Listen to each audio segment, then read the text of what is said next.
Hello, नमस्कार, आदाब, सत श्री अकाल और अस्सलाम वालेकुम। मैं हूं मोहम्मद अहमद काज़मी, लेकर आया हूं आपका पसंदीदा कार्यक्रम आपके रूबरू। मैं अक्सर आपको इंटरनेशनल खबरें, इजराइल फिलिस्तीन की जंग, ये सब अपडेट करता रहता हूं, लेकिन देश में भी कुछ बड़े वाकयात बीच बीच में होते रहते हैं। उस पर भी हमारी कोशिश रहती है कि आपको अपडेट करें। हरियाणा और जम्मू कश्मीर के इलेक्शन के रिजल्ट आ गए हैं। हरियाणा में जहां पूरी उम्मीद थी कि कांग्रेस जीतने वाली है, जहां बीजेपी के कैंडिडेट्स को गांव कस्बों में आने की इजाजत नहीं थी, वहां भी वो जीत गए। तकरीबन मुझे याद आ रहा है जैसे उत्तर प्रदेश में 2017 में हुआ था, तकरीबन उसी किस्म के कुछ हालात हैं। क्या कुछ है इस पर बात करेंगे। आज हमारे साथ खास मेहमान है अविनाश काकड़े जी, जो नागपुर में रहते हैं और गांधीवादी विचारधारा के लिए जाने जाते हैं। किसान सेवा संघ के अध्यक्ष हैं। बहुत ही बेबाक अंदाज में अपनी बात रखते हैं। इलेक्शन के अलावा इलेक्शन में जो कुछ रिजल्ट आए, बीजेपी हरियाणा में कैसे जीत गई, क्या हम लोग सपना देख रहे हैं या हकीकत? 2 दिन पहले जो एग्जिट पोल थे वो कुछ और बता रहे थे, रिजल्ट कुछ और आए। और रिजल्ट से पहले बीजेपी के लीडर ने कहा था कि हमारे सारे इंतजाम पक्के हैं। तो ऐसा लग रहा था कि उन्होंने कुछ इंतजाम किए हुए, उस पर भी बात करेंगे। उसके अलावा महाराष्ट्र में इलेक्शन आने वाले हैं, अभी डेट तय नहीं हुई है, उसके उसमें क्या कुछ हो सकता है उस पर बात करेंगे। और प्राइम मिनिस्टर नरेंद्र मोदी का 2 चीजों में नाम आ रहा है। एक तो रफाइल डील जो हुई थी उसमें बहुत बड़ा स्कैंडल, वो एक रिपोर्ट आई है। और प्राइम मिनिस्टर तंजानिया गए थे, वहां अडानी को एक बहुत बड़ा ठेका, बहुत बड़ा कारोबार मिला है। उस सब पर हम बात करेंगे। और ये यति नरसिम्हानंद जो हर वक्त जहर उगलता है किसी ना किसी के खिलाफ, उस पर भी कुछ चर्चा कर लेंगे। अविनाश काकड़े जी, वेलकम है आपका मीडिया स्टार वर्ल्ड को। आपने समय दिया, आप समय दे देते हैं उसके लिए हम शुक्रगुजार हैं। क्या कुछ कह रहे हैं आप हरियाणा के रिजल्ट पर? हरियाणा का रिजल्ट सबसे इंपॉर्टेंट है। क्या आपने कभी सोचा भी था कि ऐसा हो सकता है? नहीं, देखो, सोचने की तो बात सबकी सबके ये फेल हो गए। हाँ। जिनकी जिनकी सोच थी वो सबके सब फेल हो गए। उसका कारण है कि हम माइक्रो लेवल पर जो इन्होंने फील्डिंग की थी वो नहीं समझ सके। आपको पता होगा, एक सुप्रीम कोर्ट का जजमेंट आया था। दलित, महादलित, ओबीसी और अति पिछड़ा, मतलब पिछड़ा और अति पिछड़ा, ये बाइफरकेशन जो हुआ, वो बाइफरकेशन में बहुत महीन तरीके से इन्होंने जाटों के विरोध में ओबीसी खड़ा कर दिया। जैसे ये मुसलमानों के विरोध में हिंदू को खड़ा करते हैं, वैसे इन्होंने अभी जाटों के विरोध में जो जिहाद छेड़ दिया है, वो ओबीसी को छेड़ने लगा है। ओबीसी कुछ करता नहीं। वैसे एससी में एक चमड़ा कमाने वाली जाति होती है और एक धानुक जाति है। तो जैसे आपने देखा होगा कि मुसहर और वो पासवान है, एक दूसरे के घर जरा रहे बिहार में। वैसा यहाँ धानुक और ये जो चमड़ा वाली जाति है, जिसको कहीं जाटव बोलते हैं, कहीं चमार बोलते हैं, ऐसी जाति, ये जातियों के बीच में उसने तनाव पैदा कर दिया, पूरा बुरी तरीके से तनाव पैदा कर दिया। तो हरियाणा में जवान हार गए, किसान हार गए और पहलवान भी हार गए। हाँ। खाली वो ये जो लड़की है हाँ। फोगाट, हाँ। वो एक जीतने से कोई पहले सारे पहलवान का मूवमेंट जीत गया, ऐसा होता नहीं। उसके जिले में भी बहुत ज्यादा अच्छा नहीं हुआ, हाँ। है ना। तो उसका कारण ये है कि ये 3 चीजें के सामने, एक तो पहला बात हो गई कि ये जाति का बाइफरकेशन, और दूसरी बात ये हो गई कि जातियों के साथ में धर्म वाला जो है, धर्म वाला जो पोर्शन है। मुझे सुबह ऐसा लगा था कि वहाँ हिंदुत्व का उतना प्रभाव नहीं है, हिंदुओं का प्रभाव ज्यादा है, मगर नहीं। दोपहर होते होते पता चला कि हिंदुत्व का ही प्रभाव चल रहा है, हिंदू का प्रभाव उतना ज्यादा तीव्रता से नहीं। क्योंकि हिंदू कौन है? तो हिंदू किसान है। हिंदू कौन है? तो हिंदू वो आदमी है जो कर्म कांडों में या मंदिरों में, जिसका एक मालकियत नहीं है, इन्वॉल्वमेंट नहीं है, जो कर्मकांड नहीं करता है, अमूमन जिंदगी जीने में जिसका आस्था है। हर एक की अपनी कहीं ना कहीं आस्था होती है, वो आस्था है। उसकी पेड़ पर आस्था है, उसकी गाय पर आस्था है, उसकी मंदिर में आस्था है, उसकी भगवान में आस्था है। मगर वो कर्मकांड करके और वो सब न करने वाला जो हिंदू था, वो हिंदुओं का, जैसे मैंने बहुत बार देखा कश्मीर में कि मुसलमानों का मुसलमानीकरण कर रहे थे। जो वहां का मुसलमान था वो खदमत खल्क मानने वाला था, सूफीइज्म से कश्मीर में मुसलमान फैला था।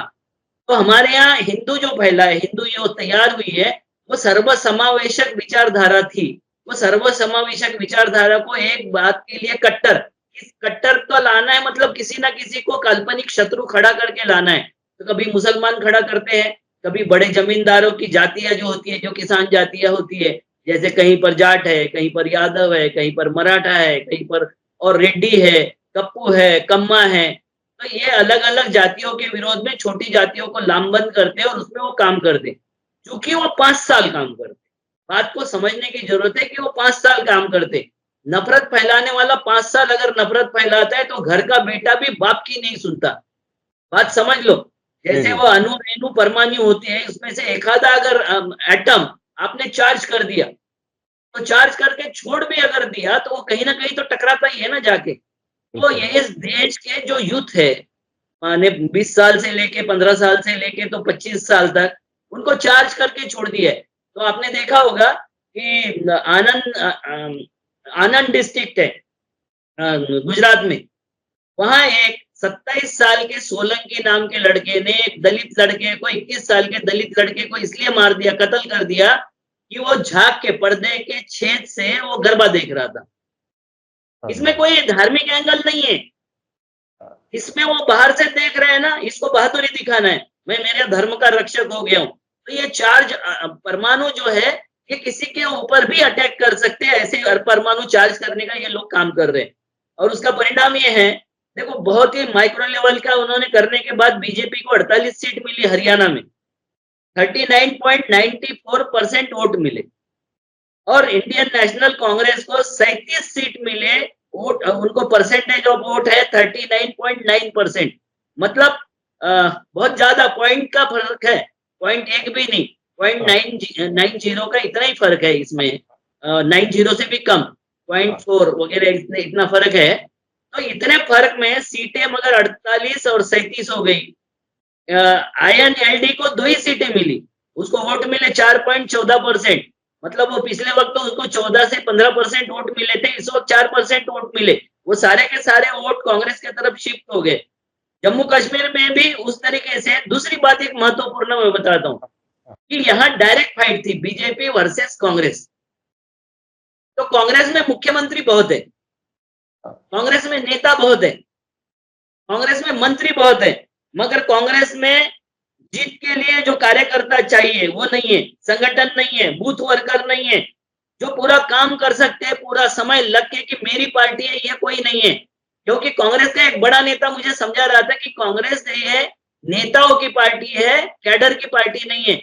मैंने उस वक्त भी उसको सवाल किया था कि वर्कर, कम से कम वर्कर की तो पार्टी बोलो, और वर्कर तो प्रशिक्षित होना चाहिए, आपके पार्टी के प्रति आकर्षण और प्रशिक्षण उसको होना चाहिए, वो नहीं है। उसका कारण अभी देख लो क्या हो गया कि वोटिंग के लास्ट 2 राउंड पर कितने सारे जगहों से वर्कर उठकर चला गया बूथ पर, और हजार हजार 1.5 हजार वोटों से, 500-700 वोटों से जो हारने वाले वो लास्ट राउंड में हार गए। ऐसी कम से कम 22 सीटें हैं।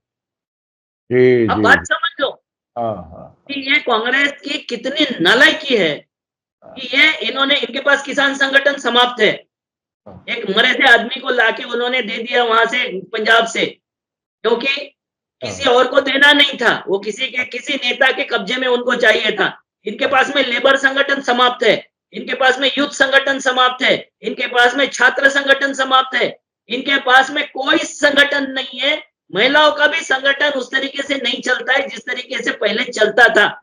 अब जब जिसके पास संगठन ही नहीं है, वर्कर नहीं है, बूथ पे बैठने वाले आदमी नहीं है, और वो चाहते हैं कि बीजेपी को हरा दे, उसके अगेंस्ट में देखिए जम्मू कश्मीर में नेशनल कॉन्फ्रेंस का संगठन है, उन्होंने 42 सीटें जीते हैं, 23.43। और यहाँ इसलिए कांग्रेस सत्ता में आई, अलायंस में, गठबंधन में सत्ता में आई, क्योंकि इनके साथ में कोई गठबंधन का आदमी था। अगर ये हरियाणा में भी अखिलेश यादव के लिए 2-3 सीटें छोड़ देते हैं, आम आदमी के पास कुछ नहीं होगा, उनका एक भी नहीं जीता। जम्मू कश्मीर में एक जीता है, मगर यहाँ एक भी नहीं जीता होगा, मगर हर तहसील में उनके पास में 5-50 कार्यकर्ते थे, जो कार्यकर्ता अरविंद केजरीवाल के साथ में जो कुछ हुआ उसका बदला स्वरूप वो बैठ सकते थे।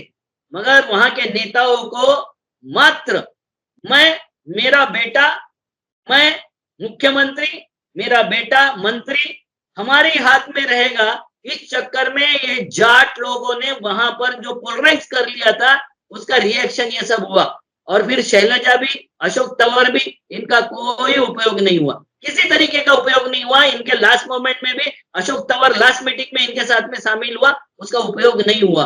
कारण वो तो लोग थे, मगर बाकी कम्युनिटी जो एससी की थी वो इनके साथ में नहीं आई। तो आप देख लीजिए जम्मू कश्मीर में जेके मतलब एनसी 42 सीटें आई, 23.43% वोट मिले। बीजेपी की 29 सीटें आई मगर वोट मिले हैं 25.64%। आप देख लीजिए, मतलब एनसी से ज्यादा वोट उनको मिले हैं और सीटें 29 आई। इंडिपेंडेंट कैंडिडेट जो है 7।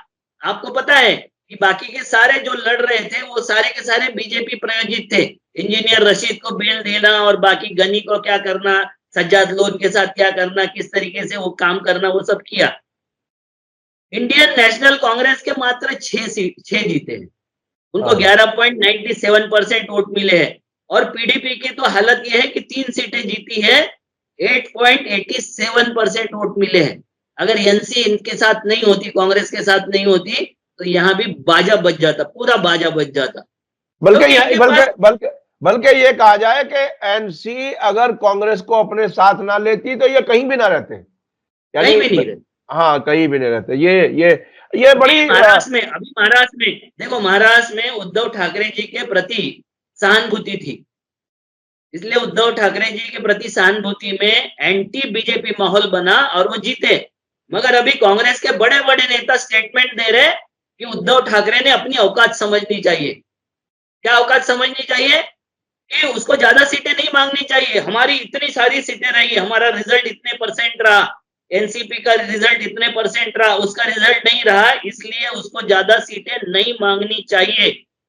और ये कभी कांग्रेस का कोई नेता बीजेपी से, राहुल गांधी को छोड़ दो अकेले को, ये कोई भी हेड ऑन लेने को तैयार नहीं, आरएसएस से भी नहीं और बीजेपी से नहीं। हेड ऑन की बात नहीं है। कभी कभी तो बिल्कुल ऐसा लगता है कि कांग्रेस के नेताओं से बीजेपी काम लेती है। पिछले दिनों मध्य प्रदेश में जो आया था कि सभी को अपने खाने पीने की जो जगहें हैं उनके पे नाम लिखना चाहिए, वो खुद कांग्रेस के लीडर ने कुछ कहा था। उसके अलावा नहीं, वो तो हिमाचल का लीडर था, हिमाचल का था विक्रमादित्य सिंह। तो वहां के जो चीफ मिनिस्टर रहे इतने, उनके बेटे थे वो। वो कांग्रेस, यानी कांग्रेस में खुद बीजेपी, ऐसा लगता है कि बीजेपी। अब यहां भी महाराष्ट्र में अगर उद्धव ठाकरे के खिलाफ कांग्रेस के लोग बोल रहे हैं तो बिल्कुल ऐसा महसूस होता है कि वो बीजेपी के कहने पर ऐसे बयान दे रहे हैं, नहीं तो शायद ही कोई समझदार। नहीं, महाराष्ट्र में अभी माने सूतना कपा, जुलाई में लट्ठम लट्ठा चल रहा है। हमारे यहाँ कम से कम कांग्रेस के 5 लोग तो मैं बोल सकता हूँ कि वो सीएम बनना चाहते हैं। जी। उनके खुद के जीतने की हालत नहीं है। अगर सब ढंग से विरोध कर देना तो वो खुद नहीं जीतेंगे। ऐसे हालत वाले दावा कर रहे हैं। इलेक्शन से पहले ही चीफ मिनिस्टर बन जाते हैं। ये बात आपने हरियाणा में भी, और आप कह रहे हैं कि महाराष्ट्र में भी कम से कम 5 कांग्रेस में उम्मीदवार हैं जो चीफ मिनिस्टर बनना चाहते हैं। तो ये है हमारे देश की सियासत। अच्छा, एक बात बताइए, आपको हरियाणा में, आपने तो बाकी विश्लेषण कर दिया कि क्या क्या वजह है, अलग अलग जातियों को टकरा दिया। क्या आप अब भी ईवीएम का कोई कमाल? एक बात और छूटी कि लास्ट मोमेंट में 5 तारीख को 2-2 हजार का सम्मान निधि मिला किसानों को, और इलेक्शन कमिश्नर सोया हुआ था। राजीव कुमार दे सकते हो? कैसे दे सकते तुम? यानी इलेक्शन होने वाले हैं और 2-2 हजार रुपए किसानों को अकाउंट में लाइन में लगा है, उसको मैसेज आ रहा है किसान, वो लाइन में लगा है किसान और उसको मैसेज आ रहा है कि तेरे खाते में 2000 रुपए ट्रांसफर हो गए। और ये फ्री और फेयर इलेक्शन है। जी। ये क्या क्या तरीके अपनाती है बीजेपी, आरएसएस? पहले दिन वो बोल रहा था, इसीलिए पहले दिन सैनी बोल रहा था कि कल का मैनेज है सारा। उसको पता था कि ये 2000 रुपए का मैसेज अगर 10 लाख लोगों के पास में गया होगा, 5 लाख लोगों के पास में गया होगा, तो उसका परिवार क्या करेगा। हमने जो कास्ट में ये जो किया है, डिवीजन जो किया है, गुज्जर, यादव, सैनी को जैसे जाटों के विरोध में खड़ा कर दिया है, उसका क्या परिणाम होने वाला है, ये सब उनको पता है, उनका रीडिंग है, और इसके ऊपर वो बोल रहे हैं। उन्होंने मैनेज कर लिया और अपने सरकार के जो भी इख्तियारात होते हैं उनको पार्टी को जिताने के लिए काम कर लिया। अच्छा, अब मैं चलना चाहता हूं प्रधानमंत्री नरेंद्र मोदी जी के बारे में। कुछ रिपोर्टें आपने बताया कि वो रफाल के बारे में एक बड़ी रिपोर्ट आई है। तंजानिया के बारे में भी उन्होंने कुछ अडानी को बहुत कुछ दिया है। इसके बारे में थोड़ा सा बताइए, चूंकि लोगों को असल में एक सवाल लोगों के जहन में आता है कि मोदी जी किसी भी तरह से सरकार में इसलिए रहना चाहते हैं कि अगर सरकार से बाहर हुए तो शायद अदालतों का सामना करना पड़ेगा। ये अभी भी ये सब होता हुआ नजर आ रहा है, क्या कुछ है ये? वो राष्ट्रपति बन के वहां रहना चाहते हैं कि उनके ऊपर कोई भी इंक्वायरी ना बैठे और कुछ ना हो। और मुझे लगता है 75 साल में रिटायर्ड होने का अगर प्रेशर आरएसएस बनाएगी तो वो राष्ट्रपति पद के लिए खुद को तैयार कर लेंगे। और ये वन नेशन वन इलेक्शन वाले के लिए एक ही लाएंगे, पार्लियामेंट में बिल लाएंगे और उसके माध्यम से वो खुद का अपना भी बिल लाने की अंदेशा मुझे लगता है। देखो, राफेल की एक किताब आई है, the Rafale deal, flying lies, the role of prime minister Narendra Modi in India's biggest defence scandal. जी जी। क्योंकि इसके कारण क्या हुआ है मैं बता देता हूँ। इसके कारण हमारी जो 65 की लेवल थी, हमारे एयर डिफेंस की जो 65 की लेवल थी, इंडियन एयरफोर्स फाइटर जेट का जो स्क्वाड्रन था, उसकी स्ट्रेंथ हम 65 से भी लो हो गए। आप हाँ, बताइए, यानी हमारे 1900 डिफेंस सिस्टम के साथ में, 1900 देश सुरक्षा के साथ में कॉम्प्रोमाइज कर दिया। और अनिल अंबानी के लिए किया। वहां के प्राइम मिनिस्टर ने, वहां के कोर्ट ने डिसीजन बोला है, डिसीजन दिया है कि अनिल अंबानी को बनाने के लिए, वो भी ट्वीट मैंने आपके तरफ भेजा हूं कि अनिल अंबानी को ही वो देना पड़ेगा, नहीं तो आपको नहीं मिलेगा। ये बोल के उसको दिलाया। और उसके अगेंस्ट में 700 करोड़ का राफेल हमने 1600-1700 करोड़ रुपए में खरीदा। वो बनाने की टेक्निक, जो टेक्नोलॉजी ट्रांसफर होने वाली थी, वो भी छोड़ दिया। तो देश के साथ में ऐसा सौदा करने वाला आदमी, इसको कांग्रेस तो फाइट नहीं दे सकती भाई। जी जी कांग्रेस जी की जी। हैसियत नहीं है। यानी 700 करोड़ वाली चीज 1500 करोड़ में खरीदी गई, 1700 करोड़ में। 1700 करोड़ की। ये कितनी नाइंसाफी है मुल्क के सामने। एक चीज 10 रुपए की आने 65 वाली करोड़ हो। के लिए, बोफोर्स के 65 करोड़ के लिए राजीव गांधी को हमने ये कर दिया था, सैक कर दिया था, बदनाम हो गए थे। और ये हजारों लाखों करोड़ की डील होती है, इसमें सामने आता है, जजमेंट आते, उसमें तो मैसेज था, कहीं लिख के आया था, इसमें तो जजमेंट आ रहे। और इसमें हम सोए हुए हैं। हमारे देश की डिफेंस सिक्योरिटी को भी हमने कॉम्प्रोमाइज कर दिया है। और हमारे यहाँ का तो ऐसा कारोबार चल रहा है कि दावोस में जाते हैं, वहां का ऑफिशियल इसका बिल नहीं देते, हम होटल का बिल नहीं देते और भाग के आ जाते। महाराष्ट्र गवर्नमेंट को वहां के स्विट्जरलैंड के फर्म ने एक 1.58 करोड़ का बिल भेज दिया। और क्या इस देश में चल रहा है? ये एक रवि नायर है, उसका ट्वीट है, after this 75 birthday Modi want resign as he had decided to other in his party. According to RSS source, Modi want to become a president of India to again immunity of investigation into his corruption during the tenure of PM and avoid a jail term. ये हालत है। यानी अपने आप को बचाने की इस हद तक तैयारी के प्रेसिडेंट हाउस में पहुंच जाए तो कोई उनके पास इन्वेस्टिगेटिंग एजेंसी ना आए। तो ये हालत है हमारे मोदी जी की, और ये रिपोर्टें बाकायदा आने लगी। अच्छा, ये जो तंजानिया वाली कहानी है उसे भी थोड़ा सा बता दीजिए। हमारे मोदी जी अडानी को, हमें याद है श्रीलंका की सरकार ने भी कहा था कि अडानी को देने के लिए दबाव डाला। बांग्लादेश की सरकार ने भी एक बार कहा था कि अडानी, वो ग्रीन एनर्जी वाली कहानी थी। और मोदी जी बिल्कुल मार्केटिंग के लिए, अडानी के लिए दुनिया भर में जाते हैं और उन्हीं के लिए काम करते हैं। क्या रूस से जो तेल आ रहा है वो भी अडानी को आ रहा है, आपको याद होगा। उससे देश को कोई फायदा नहीं हो रहा। जी, अंबानी को आ रहा है। बिल्कुल हाँ। बिल्कुल। ये जो है, अडानी को 900 करोड़ मिलियन डॉलर है, वो तंजानिया पावर लाइन के लिए उनको इन्वेस्ट करने के लिए बोला है। और उसके लिए पूरी ताकत हमारे एम्बेसडर ने, हमारे फॉरेन मिनिस्टर ने, then Adani visiting salesman, PM Modi drop into the huge finally deal in done. एक बड़ी डील वहां हो गई है 900 करोड़ डॉलर की। जिसमें एजेंट का काम हमारे मोदी जी ने किया है। ये डील हुई है तंजानिया की, ये 9 अक्टूबर 2023 की खबर है। और ये खबर हम कहीं फैला नहीं सका, कांग्रेस विरोधी पार्टी कहीं फैला नहीं सका, किसी गांव वाले को नहीं, किसी शहर वाले को कभी नहीं बता सका कि ये इस तरीके से देश के पैसे, देश की इंडस्ट्री, देश का रोजगार, देश की प्रॉपर्टी ये जिस तरीके से बर्बाद कर रहे हैं, ये हम कहीं कन्विंस नहीं करते, क्योंकि इनके पास में कन्विंस करने वाली कोई मशीनरी नहीं है। इनके साथ में सपोर्ट करने वाले लोगों को भी ये आइडेंटिफाई नहीं करते। जी राहुल जी गांधी की पूरी यात्रा हो गई, पूरी यात्रा में कितने लोग मिले उसका कोई डाटा उनके पास में नहीं है। कोई अगर मिलना चाहता तो वो नहीं मिल सकते, वो चले जाए दलित के यहाँ किचन में तो बहुत बड़ा न्यूज बन जाती है, मगर वो दलित अगर दोबारा इनसे मिलना चाहे तो मिलेंगे नहीं, क्योंकि इनका कोई कांटेक्ट नंबर उसको मिलाने के लिए कोई प्रयास नहीं करेगा। जी। वो जो फॉलो अप होना चाहिए और जिस तरह से लोगों से मिलने का, तालमेल बनाने का, जरूरतें समझने का जो होना चाहिए, यानी आप कह रहे हैं कि कैमरे के सामने सिर्फ दिखाने के लिए ये होता है, अब देखिए लेकिन ना कितना बवाल मचाया था, आपको पता होगा कि वो जो कर कॉलेज है, आरके कर कॉलेज, वहां लड़की के साथ में बलात्कार हुआ। अब फाइनली उसमें बोलती है सीबीआई चार्जशीट, एक आदमी के विरोध में मात्र संजय रॉय के विरोध में चार्जशीट किया और बाकी बोलते हैं कोई दोषी नहीं।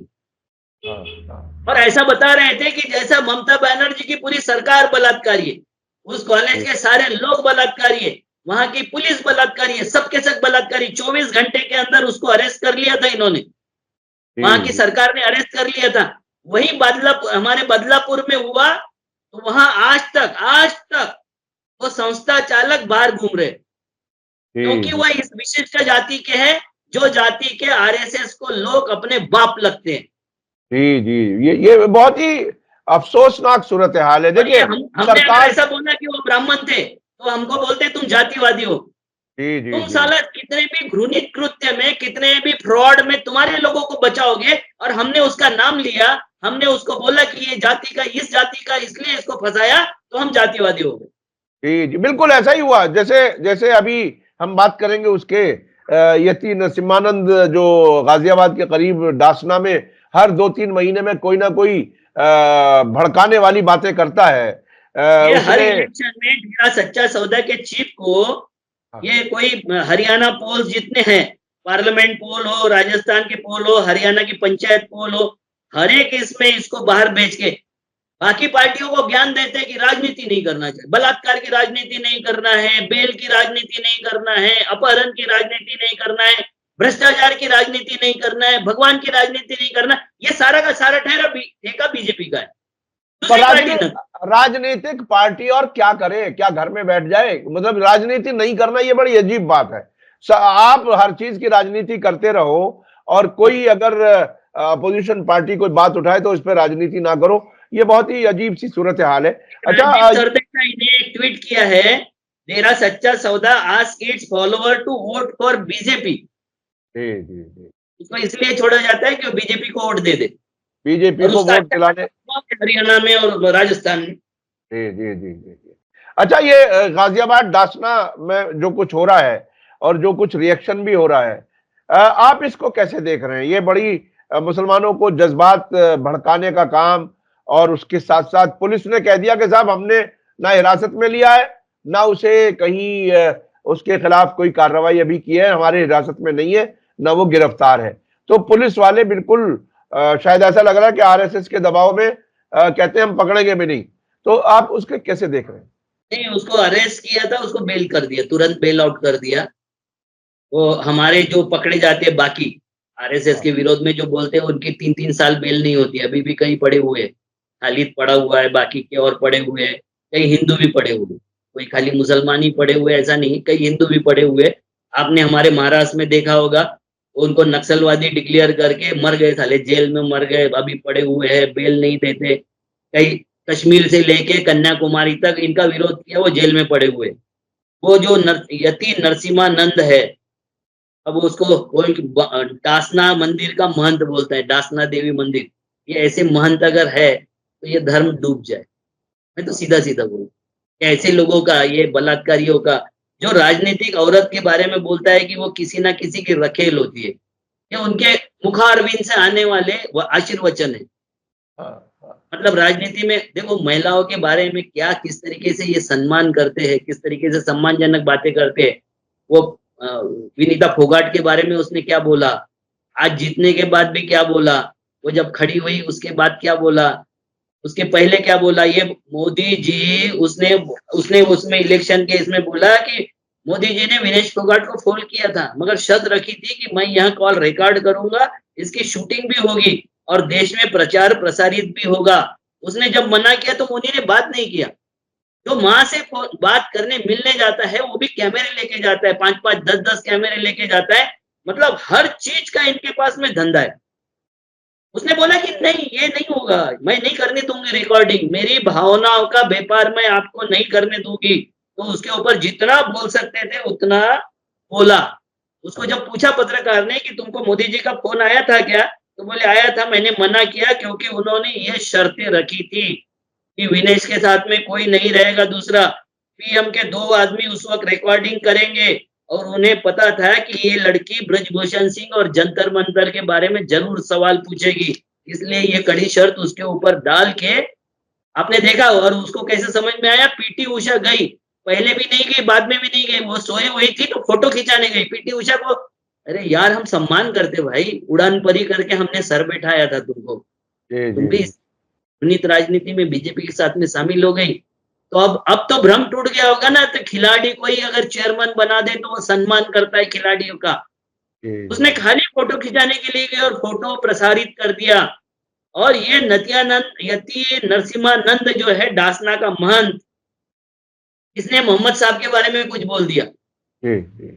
उल्टा सीधा बोल दिया। इनके हाँ, तो उनको कोई लगाम नहीं है। उसके बिल्कुल। ऊपर कार्रवाई इसलिए नहीं होती है क्योंकि वो भाषा बोल रहे हैं उन्हीं की, योगी जी की भाषा बोल रहे हैं या भागवत जी की बोल रहे हैं या मोदी और शाह की भाषा बोल रहे हैं। जो बिल्कुल। कपड़े से पहचान लेते कि कौन-कौन से धर्म का है, कौन-कौन से जाति का है, उसके बोलचाल से, उसके खान-पान से पहचान लेते हैं और इसके लिए हम उनको मार देते हैं। जो जो जी, मिल जाता है उसको मार देते हैं। तो ये मारने का तो मैंने पहले ही बोला कि ये परमाणु चार्ज करके रखे, किसी के ऊपर भी शूट करना है। अभी मैंने कुछ आरएसएस के लोगों से जो मेरे मित्र हैं, मैं हाँ, बोला कर क्या रहे हो तुम देश में? ये क्या होगा देश का? ऐसे अगर परमाणु चार्ज करके रखे हो तो क्या होगा? तो बोले जिस दिन मोदी निकल जाएगा ना सत्ता से, उस दिन ये सारे परमाणु हमारे ऊपर आके गिरेंगे। क्योंकि उनको जी, उस वक़्त प्रोग्राम करने वाला, प्रोग्राम देने वाला कोई नहीं बचेगा। तो ये हमको ढूँढ के मारेगा, वो घबराए हुए हैं। जी, नागपुर में आपसे बात करने के बाद नागपुर में एक मीटिंग हुई। हाँ, मीटिंग में अमित शाह जी गए थे हाँ, और वो मीटिंग हुई थी, वो आरएसएस के मुख्यालय के बाजू में एक हॉल है, वहाँ मीटिंग हुई थी। उसमें इसको छोड़ के, गडकरी को छोड़ के सारे लोग थे और उसमें सिवाय गाली बकने के अमित शाह जी ने कुछ नहीं किया। हाँ, और उन्होंने उनको खाने इसके लिए चाय के लिए बुलाया था। 2 घंटे आरएसएस वेट करते रहा। ये चाय पे आएगा तो इससे बात होगी। बिना गए ये गायब हो गए, वहाँ से निकल लिए। जी। आरएसएस से मिले बिना निकल लिए। ये तो ये उससे ये तकरीबन वही बात हो गई कि हम बगैर आरएसएस के अपनी पार्टी चला सकते हैं, जो बात जेपी नड्डा ने कही थी, तकरीबन उसी तरह का उन्होंने इशारा दे दिया अमित शाह ने। जी, अभी आप अभी ये अभी अभी अभी ये सोच रहे थे कि हम बदल देंगे। इन्होंने 2 नाम लिए थे। वो जो इसके राजस्थान की मुख्यमंत्री थी वसुंधरा राजे, वो अध्यक्ष बनेगी और संजय जोशी है ये इनके ये बनेंगे कार्यकारी सचिव बनेंगे, मतलब जो बीजेपी से कनेक्ट करते हैं। ये आरएसएस उसके ऊपर प्रेशर बना रही थी। अगर ये हरियाणा हार जाते तो आरएसएस कमांड कर लेती। अब हरियाणा जीतने के बाद आरएसएस को भी ये ठिकाने लगाएंगे, ठीक जी, करेंगे, जी, ये जी, मुझे लगता है। तो ऐसे ऐसे जगह पर ये डासना का ये जो बैठा हुआ है शैतान, हाँ, ये शैतान जिस स्टेटमेंट देता है उससे सब मुस्लिम के नेताओं ने उसमें एंटी स्टेटमेंट दिया। मगर मैं धन्यवाद देता हूँ वहां के मुस्लिम लोगों को कि जिन्होंने, उनको पता है कि मोहम्मद पैगंबर साहब का ये बाल बाका नहीं कर सकता। इसके बिल्कुल, बोलने से उनके ऊपर कोई कीचड़ नहीं, सूरज पे थूकने वाली बात है, इसके मुंह बिल्कुल। पे आके गिरेगा। मगर वहां का एक नंद किशोर गुर्जर है विधायक, उसने कहा कि 10-20 रोहिंग्या को डासना में जो गए थे और वहां जो हमला किया डासना मंदिर पे, उनको एनकाउंटर करना चाहिए। हुँ, पुलिस वाले बोलते हैं कि वो गए थे, दूसरे साइड में खड़े थे, नारेबाजी कर रहे थे। नारेबाजी करना ये लोकतांत्रिक अधिकार है। जी जी जी जी। अगर जो उनके प्रोटेस्ट जो चाहिए प्रोटेस्ट करने गए थे उनके खिलाफ मुकदमे भी दर्ज हो गए, बाकायदा उन्हें बंद भी कर लिया गया है, ऐसी भी खबरें आ रही हैं, FIR हो गई उन लोगों के खिलाफ। हाँ, वो हो गई होगी, क्योंकि मुसलमान देखो, आपको बताता हूँ, मैं तो अभी पिछले वक्त गया था किसानों के वहां डेरे में, जी जो बॉर्डर पर गया था ना मैं, हरियाणा हाँ, और पंजाब के बॉर्डर पर। जी जी, अब उनके ऊपर क्या होगा अत्याचार मुझे नहीं पता, हाँ हाँ क्योंकि वो चाहते थे कि हरियाणा में अगर हार गए तो दिल्ली पे आके बैठेंगे। अब बिल्कुल हरियाणा जीत गए, अब किस तरीके से व्यवहार करेंगे उनके साथ में, किस तरीके से किसानों के साथ व्यवहार करेंगे, और मारना ही चाहिए, उन्होंने किसानों को मारना चाहिए। अगर हम सुधरने को तैयार नहीं है तो हम मरने के काबिल है। जी जो जी। लोग जिंदा नहीं है, ये बहुत ही बहरहाल आपने ये बात बहुत ही जज्बाती कही, और हम मरने के काबिल हैं अगर हम अपने आप को संगठित नहीं करते, ये बात आपने कही। संगठित नहीं करते और समझाते नहीं, हमको समझाते नहीं, हमारे बच्चों को अगर समझाते नहीं कि देश के साथ क्या हो रहा है, तो हम मरने के काबिल है। बिल्कुल बिल्कुल बिल्कुल, ये बहुत ही अफसोसनाक सूरत हाल है। और जिस तरह से प्रोपेगेंडे के जरिए नई नस्लों को दूसरे रास्ते पर चलाने की कोशिश की जाती है, आपने ऐसे कहा जैसे परमाणु को चार्ज करने वाली हालत हो, तो उससे देश का कभी भला नहीं हो सकता। बहुत बहुत शुक्रिया अविनाश काकड़े जी, आप हमें समय दे देते हैं उसके लिए बहुत बहुत शुक्रिया। ये बहरहाल एक ऐसा मोड़ है जिसके बाद अब महाराष्ट्र में भी अगर इलेक्शन जब होंगे उस वक्त क्या कुछ सूरत हाल होगी, अभी वो वो देखने अमित की शाह बात। जी आए थे, उन्होंने बोला था कि हमने गुजरों को निपटा दिया, जाटों को निपटा दिया, पटेलों को निपटा दिया, अब मराठों को भी निपटाएंगे। जी देखते जी हैं जी, देखते हैं क्या सूरत हाल बनती है, क्या सूरत हाल बनती है। बहुत बहुत शुक्रिया अविनाश काकड़े जी। मैं अपने दर्शकों से कहूंगा कि अविनाश जी बहुत तैयारी से हमारे साथ बैठते हैं और कई अहम ज्वलंत इश्यूज पर बात करते हैं और अपनी बात खुल करके रखते हैं। आपको ये वीडियो कैसी लगी, ये इंटरव्यू कैसा लगा, कमेंट्स में जरूर लिखें। इसी के साथ मुझे दीजिए इजाजत, धन्यवाद, शुक्रिया, जय भारत, जय हिंद। मीडिया स्टार वर्ल्ड के और वीडियो देखने के लिए हमारे चैनल को सब्सक्राइब करें और सीधे नोटिफिकेशन पाने के लिए बेल आइकन दबाएं। और अगर हमारी खबर सच्ची और अच्छी लगे तो अपने व्हाट्सएप, इंस्टाग्राम, फेसबुक और ट्विटर अकाउंट पर जरूर शेयर करें।